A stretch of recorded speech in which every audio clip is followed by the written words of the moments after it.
Most children have occasional tantrums or meltdowns. They may sometimes lash out if they're frustrated, or they're defiant if asked to do something they don't want to do.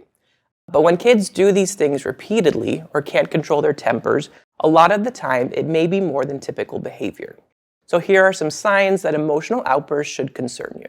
If your child's tantrums and outbursts are occurring past the age when they're developmentally expected, which is typically around 7 or 8 years old, if their behavior is dangerous to themselves or others, if their behavior is causing them serious trouble at school, with teachers reporting that they are out of control, if their behavior is interfering with their ability to get along with other kids, so they're excluded from play dates and birthday parties. If your child's tantrums and defiance are causing a lot of conflict at home and disrupting the family life. Or if they're upset because they feel they can't control their own anger, and that makes them feel bad about themselves. And so a lot of anger in children is usually a sign that they're frustrated or in distress. It's important to find the underlying cause of the behavior, and so anger issues in kids can be caused by mental health conditions. For example, ADHD.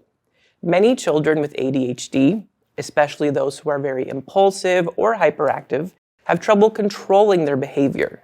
They may find it very hard to comply with instructions or switch from one activity to another, and that makes them appear defiant and angry. Anxiety.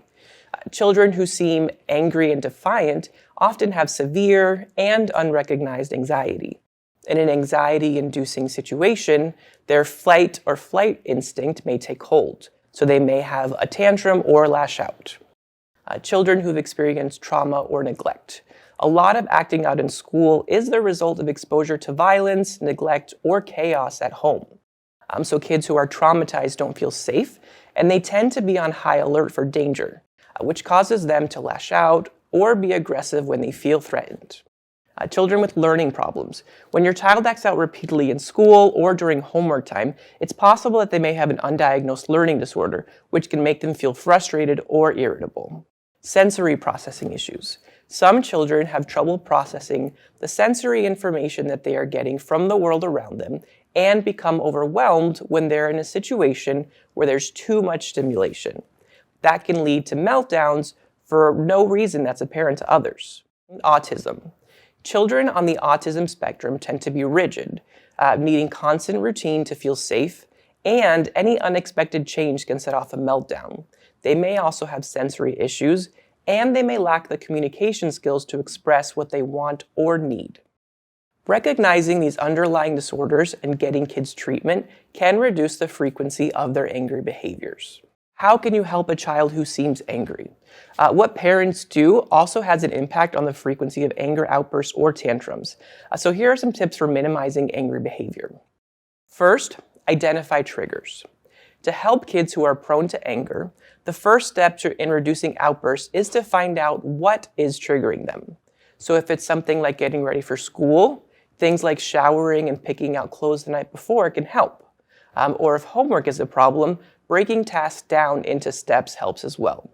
Setting clear rules. Being clear about the rules, letting your child know what will happen if they break them, and then following through will help your child learn to control their behavior. Don't give in. Resist the temptation to end your child's tantrum by giving them what they want when they explode. It can be tough to do, but it only teaches them that their tantrums work. Remain calm. Staying calm when your child acts out and not giving in to tantrums will help reduce the behavior. Harsh or angry responses tend to escalate the child's aggression. By staying calm, you're also modeling for your child the type of behavior you want to see in them. Ignore negative behavior and praise positive behavior. Ignore minor misbehavior, since even negative attention, like reprimanding or telling your child to stop, can reinforce their actions. Instead, try lavishing labeled praise on their behaviors you want to encourage. Don't just say, "good job," say, "good job calming down." Wait to talk until the meltdown is over. One thing you don't want to do is try to reason with a child who's upset. Instead, revisit the behavior when you're both calm, and you can, together, think of other ways they might express their feelings or negotiate for something they want. Build a toolkit for calming down. Both you and your child need to build a toolkit for self-soothing. Things you can do to calm down, like slow breathing to relax, because you can't be calm and angry at the same time. The Child Mind Institute Family Resource Center has hundreds of articles and guides to help you support children who are struggling with mental health, behavior, or learning challenges. Find the link in the description below. I'm Alnardo Martinez, a mental health counselor at the Child Mind Institute. If you find this video useful, please like it and subscribe to our channel.